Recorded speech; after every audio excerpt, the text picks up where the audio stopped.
आज का टॉपिक है हमारा फॉर लूप। बना लेंगे, वो भी बना लेंगे, पहले इसको समझ लें। फॉर लूप, फॉर लूप भी बिल्कुल आपके वाइल लूप की ही तरह है। जो काम वाइल लूप कर रहा है वही काम आपका फॉर का लूप भी वही काम करेगा जो कि वाइल लूप आपका करता है। वो बताता हूँ, पहले इसको समझ लें। फॉर लूप बिल्कुल वही करेगा जो कि आपका वाइल का लूप करता था। थोड़ा सा डिफरेंस है, सिंटैक्स का डिफरेंस है, काम एक ही है, काम एक ही है। डिफरेंस किस चीज़ का है? सिंटैक्स का। काम एक है, डिफरेंस सिर्फ सिंटैक्स का है। तो यहाँ पर वाइल लूप का फॉर लूप का सिंटैक्स कुछ इस तरह से है। सबसे पहले आपके पास एक कीवर्ड आएगा फॉर, उसके बाद दो पैरेंथेसिस और दो उसके बाद कर्ली ब्रेसेस। वाइल लूप किस तरह से था देखें, वाइल लूप भी हाथ की हाथ देख लें। वाइल में कुछ ऐसा था कि वाइल आप लिखते थे दो पैरेंथेसिस और कर्ली ब्रेसेस, ऐसे था, ऐसे था। इसके अंदर आप लोगों की क्या होती थी कंडीशन, कि ये कंडीशन जब ट्रू हो जाएगी तो जो अंदर वाला काम होगा वो कब चलेगा? जब ये कंडीशन आपकी ट्रू हो जाएगी तो उस वक्त आपका ये वाला वर्क करेगा। तो यहाँ पर मैं अपनी स्टेटमेंट को प्रिंट करवा दिया करता था, ये बात भी याद है, ठीक है। अब फॉर लूप में क्या है? फॉर लूप का सिंटैक्स कुछ इस तरह से है कि यहाँ पर हम लोग जो आपका पैरेंथेसिस है इसी के अंदर हम अपने वेरिएबल को इनिशियलाइज हम कहाँ करते थे? कंडीशन से, लूप से पहले। यहाँ पर हम लोग क्या करते थे? Initialize variable. ये काम हम कर रहे थे लास्ट टाइम कि हमने एक वेरिएबल बनाया $a बराबर है 1 के, ये काम हमने कर किया था। और फिर यहाँ पे हमने किया, इस लूप को जब तक चलाओ जब तक ये 10 लेस देन और इक्वल टू 10 ना हो जाए, ठीक है। उसके बाद ये स्टेटमेंट ट्रू होती थी तो ये चीज़ चल जाती थी। और यहाँ पर मैं एक इंक्रीमेंट ऑपरेटर भी लगाता था कि हर बार इतने का इजाफा करते रहो और मुझे ये व्यू दिखाते रहो। ये होता था यहाँ पे, ये चीज़ भी याद है सबको। कल वाली क्लास का काम बता रहा हूँ आप लोगों को। कल ये सब हमने किया था। पहली लाइन में वेरिएबल को इनिशियलाइज किया था वाइल लूप के अंदर, फिर हमने यहाँ पे कंडीशन डिफाइन की थी, फिर हमने अपने कोड को एग्जीक्यूट करवाया था और हर लूप यानी कि हर एक चक्कर में हमने क्या करा था? 1 का इजाफा या 2 का इजाफा, जितने का हम चाहते थे हमने किया था, ठीक है। यहां तक ये चीजें क्लियर थी कल। अब आ जाते हैं फॉर लूप, यानी कि चीजें कितनी हो गई टोटल? देखिए, एक हो गया हमारा वेरिएबल का इनिशियलाइज करवाना, दूसरी हमारी कंडीशन और तीसरा हमारा इंक्रीमेंट। स्टेटमेंट तो यहां पे है ना, तीसरा हमारा इंक्रीमेंट। तो 3 मेन चीजें। कितनी मेन चीजें? 3, जो कि मेरी इस स्टेटमेंट को एग्जीक्यूट करने में मदद कर रही हैं। 3 चीजें हैं जो कि मेरी इस स्टेटमेंट को एग्जीक्यूट करने में मदद कर रही हैं।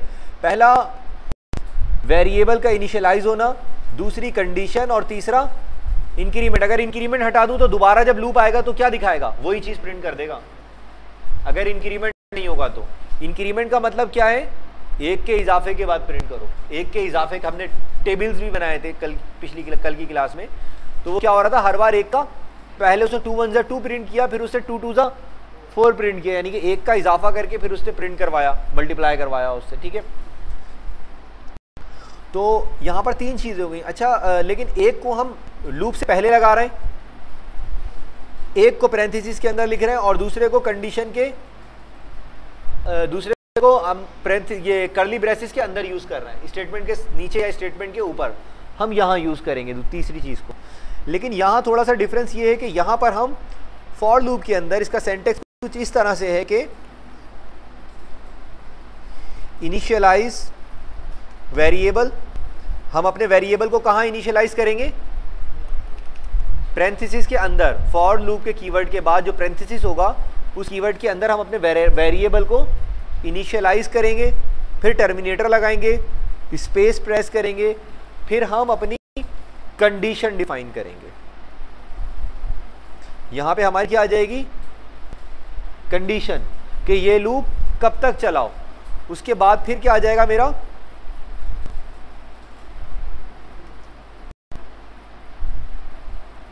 Increment operator. यहां पर आपका टर्मिनेटर नहीं आएगा। टर्मिनेटर कहां आएगा? वेरिएबल का इनिशियलाइज कराने के बाद बात कंप्लीट हो गई, कंडीशन डिफाइन करने के बाद बात कंप्लीट हो गई, उसके बाद इंक्रीमेंट ऑपरेटर के बाद नहीं आएगा क्योंकि इसके बाद आगे कुछ है नहीं। तो फॉर के लूप के अंदर हम कितनी चीजें देंगे? 3। इनिशियलाइजेशन ऑफ वेरिएबल हम कहां करते थे? व्हाइल लूप में ऊपर, लेकिन फॉर लूप के पैरेंथेसिस के अंदर हम करेंगे।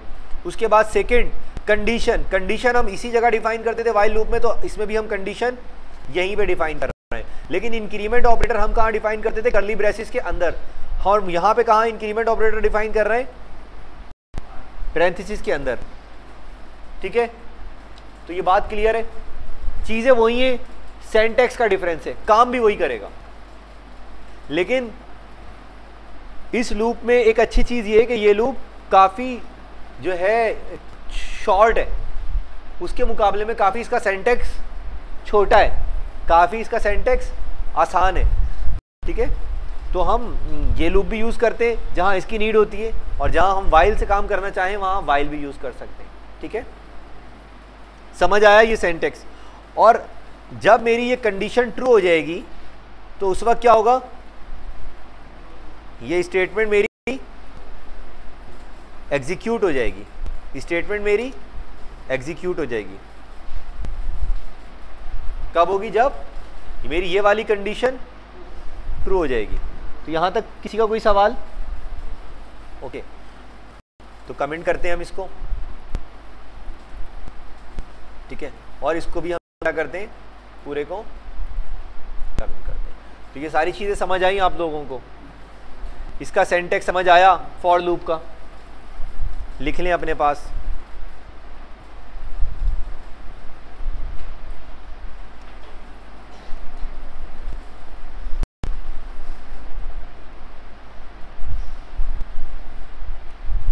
और ये क्या है?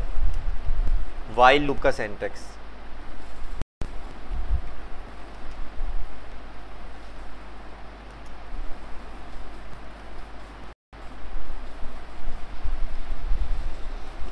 ये हो गया आपका व्हाइल लूप, और यहाँ पे आपका क्या है? ये व्हाइल लूप हो गया कि सबसे पहले इनिशियलाइज किया वेरिएबल को, फिर आपने व्हाइल यूज़ किया और उसके अंदर आपका स्टेटमेंट और इंक्रीमेंट ऑपरेटर या डिक्रीमेंट ऑपरेटर। लेकिन फॉर लूप में क्या है कि आप वहीं पे इनिशियलाइज करेंगे, वहीं पे कंडीशन देंगे और वहीं पे इंक्रीमेंट ऑपरेटर लगाएंगे, एक साथ तीनों चीज़ें डिफाइन करेंगे। डिक्रीमेंट भी यूज़ कर सकते हैं, इंक्रीमेंट या डिक्रीमेंट कोई भी यूज़ कर सकते हैं। जहाँ डिक्रीमेंट करवाना है तो डिक्रीमेंट लगा देंगे, इंक्रीमेंट करवाना है तो इंक्रीमेंट लगा देंगे। क्लियर? अब इसको यूज करते हैं। हमने कहा फॉर डॉलर, मैंने कहा आई एक वेरिएबल है जो कि किसके बराबर है? 1 के। ठीक है, इनिशियलाइज वेरिएबल कहाँ हुआ? इससे पहले डॉलर आई का कोई वजूद है इस वेरिएबल का? तो कहाँ पे इनिशियलाइज हुआ वेरिएबल? इसी लाइन में। उसके बाद आपने स्पेस बार प्रेस किया, कंडीशन डिफाइन की कि डॉलर आई उस वक्त तक चलेगा लेस देन और इक्वल टू जब तक 10 के बराबर ना हो जाए। उसके बाद स्पेस दी, डॉलर आई में हर बार 1 का इजाफा कर दो। ठीक है, ये क्या हो गया आपका इनिशियलाइजेशन ऑफ वेरिएबल जिसकी हमने यहाँ पे बात की। ये क्या हो गया आपका कंडीशन जिसकी हमने यहाँ पे बात की। फिर ये आपका इंक्रीमेंट ऑपरेटर जिसकी हमने यहाँ पे बात की। तो बिल्कुल हमने इसको सिंटैक्स के मुताबिक रख दिया। अब हम अपनी स्टेटमेंट को एग्जीक्यूट करेंगे।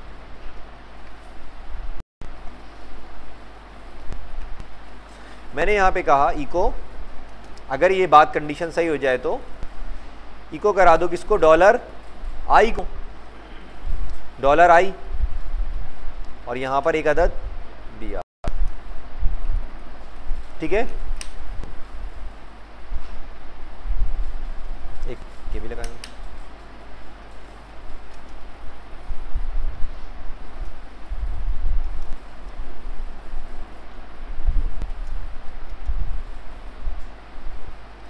अब क्या होगा? एक बार वेरिएबल 1 प्रेस होगी, एक बार 2, एक बार 3, एक बार 4 और 10 तक जाएगी। ठीक है, control S, F12,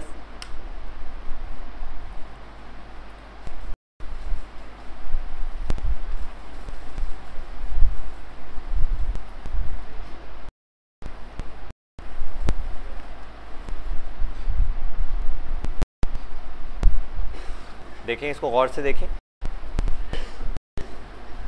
the value of variable I is 1, पहली बार चली स्टेटमेंट।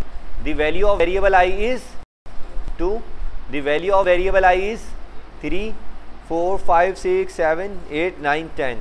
मैंने यहाँ पे एक स्ट्रिंग टैग्स भी चलाया है, वो भी 10 बार प्रिंट होगा। मैंने यहाँ पे एक वेरिएबल की वैल्यू को भी इको कराया है, जो कि हर बार एक के इजाफे के साथ 10 बार चलेगी। ठीक है,